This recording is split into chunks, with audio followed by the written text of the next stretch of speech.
Hello everyone, welcome to IPA 5322, Worldview, Religion, and Culture.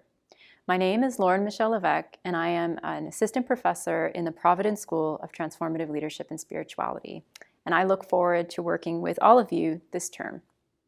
So in this short introductory video, I want to briefly discuss my approach to creating the course and my overall expectations.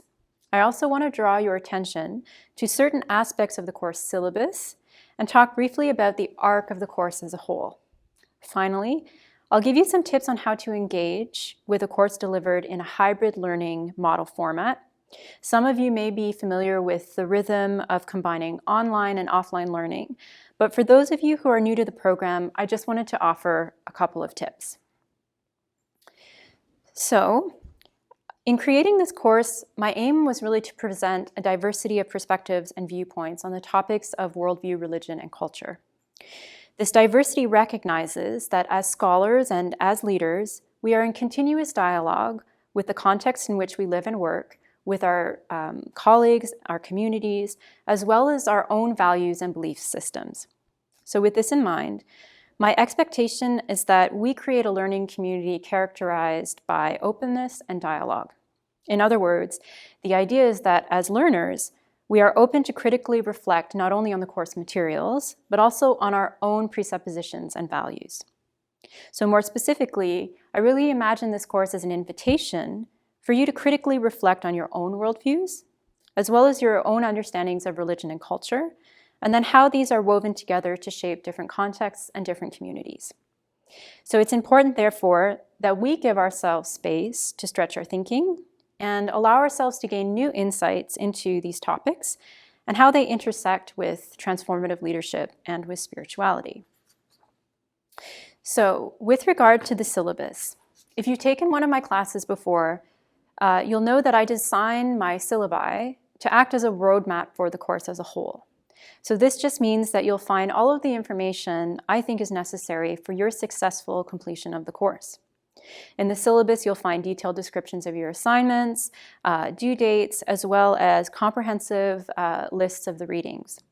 I anticipate that you'll return to the syllabus for guidance throughout the term. So as I mentioned in the overview on Brightspace, please take some time to sit and read the syllabus. In fact, I would suggest that one of the first tasks that you do this week is to read the syllabus so that you can get acquainted with the course as a whole. So please also take note of the dates for the intensive session held as part of this course. So the dates are provided on the first page of the syllabus, and you can find the specific dates where we will be meeting as a class on page 13. The first few weeks of the course are meant to prepare you for this on-site session. And at the on-site intensive, we'll discuss what we've learned so far, so the insights and questions that have emerged for you as you've read the assigned readings, as you've watched relevant videos, and as you've completed particular activities such as participating in discussion threads. So the insights and questions that we discuss as a class will then help to orient us for the remainder of the term. In this particular section of the video, I just want to take some time to talk about the arc of the course as a whole. I'm hoping that this will help you to situate the topics and themes that you'll be encountering in Module 1. So the course as a whole is divided into 5 modules. In Module 1, the goal is to explore different understandings of the concept worldviews.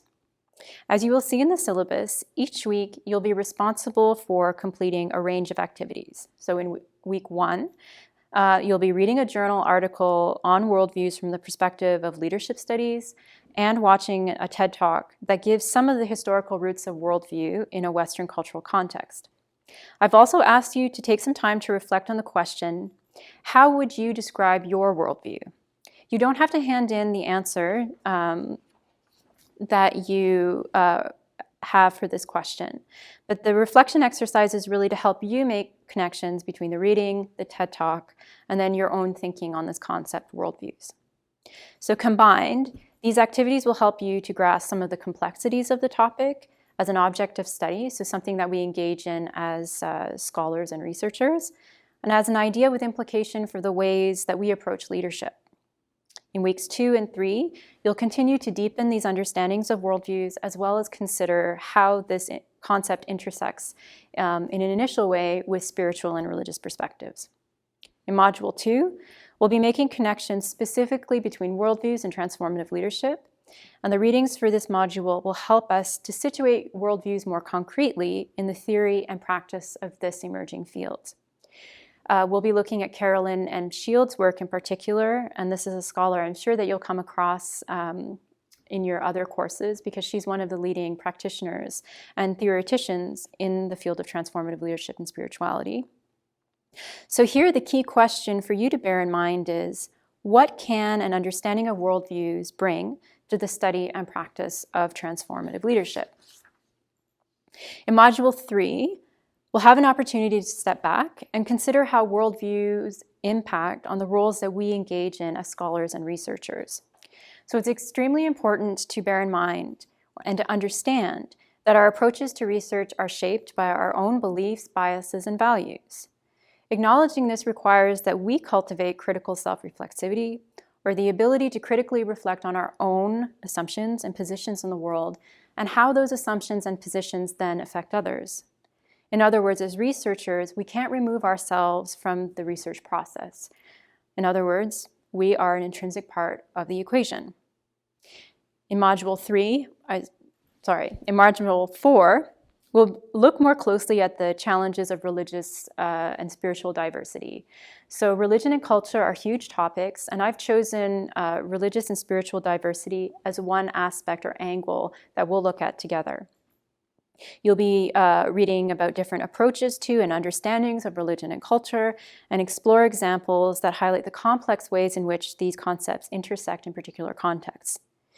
So here, I would like to note that my overall intention for the course and for this module in particular is for students to really wrestle with a range of possibilities and perspectives. So this is a graduate level course, and I expect that as students, you are able to formulate critical and coherent assessments of various topics. I do not expect you to come away from this course and from this module with one authoritative definition of religion or culture. Rather, the goal is really for students to grapple. And by grapple, I mean reflect, consider, question again, really to wrestle with the course materials so that you come away with an understanding of the complexity and nuance that characterize religion, spirituality, and culture, and how they then shape people's lives in different ways. So finally, in Module 5, we'll discuss the idea of community and the questions, what does it mean to be a community? How do we imagine and demarcate what it means to belong? By asking these questions, we're invited to reflect on the ways worldviews and different understandings of religion and culture inform ideals such as hospitality and belonging in our own communities. And we'll look specifically at the city as a focal point of some of these ideas and ideals. So this section of the video was just a quick overview of what you can expect in the course as a whole, and I'll continue to discuss the arc of the course and the different modules at the on-site session and in other summary videos posted in Brightspace throughout the term. So with regard to tips on how to engage in a hybrid course, so as I've mentioned, the first step is to really sit down and read the syllabus carefully and thoroughly. The second tip is to hold on to a sense of your overall motivation for doing this work. Each of you come to this program with your own goals and ideas with regard to transformative leadership and spirituality. And although we do our best as faculty to create a sense of community through the various activities and tools we have at our disposal, there is a good deal of time where you will be working individually with the assigned materials. In those moments, it may be helpful to reflect back on your own objectives and the possibilities that engaging with the materials can open up for you. So you can ask yourself, what do I need to learn from this particular reading or this particular video? And why are they important to my own development, the projects that I am currently involved in, or the projects that I wish to contribute to in the future? The next tip would to be consistent in your participation in the assigned activities each week. So I realize that each of you has busy schedules with a range of activities and obligations, and striking a balance between these can be challenging, whether it's family or professional. It's not always easy, But my biggest tip is to try to be as consistent as possible in your approach to the assigned materials and the activities that are posted. By consistent, I mean just setting aside time to do some work on the course each week. When students have diligently set aside time each week, they found it easier to stay on top of their long list of obligations, as well as their schoolwork. So one thing that I would suggest in particular is taking 5 to 10 minutes after you've finished a reading or watched an assigned video, just to jot down some of your initial thoughts or questions. You can do so in point form. This can help you keep track of your own reflections as you make your way through the course materials. And then finally, if you have any questions about the readings, please send me an initial email using your University of Ottawa email. Please send me an email with your questions. So when the discussion starts with an email, I actually have the time to consider your question and then to prepare an appropriate answer. If we need to schedule a subsequent phone conversation to continue the discussion, then we can do so afterwards. I am not always in my office, so an email is the best way to connect, and I encourage you to do so. So, a final note as we begin the term. Your first major assignment will be the student presentations held during the on-site session. So as noted in the syllabus on page 5, all students have to come prepared to give their presentation on the first day of our class together on September 23rd in the afternoon. The order of the presentations will be chosen at random on that day, so you have to come prepared for class. I've provided a detailed description and also instructions in the syllabus for the presentation. But I just wanted to give you a heads up that this assignment is on the horizon. So at this point, I'll sign off. I hope you enjoy the assigned materials for Module 1. And again, I just want to welcome you to the course and reiterate that I'm looking forward to getting to know each of you this term. Thanks so much.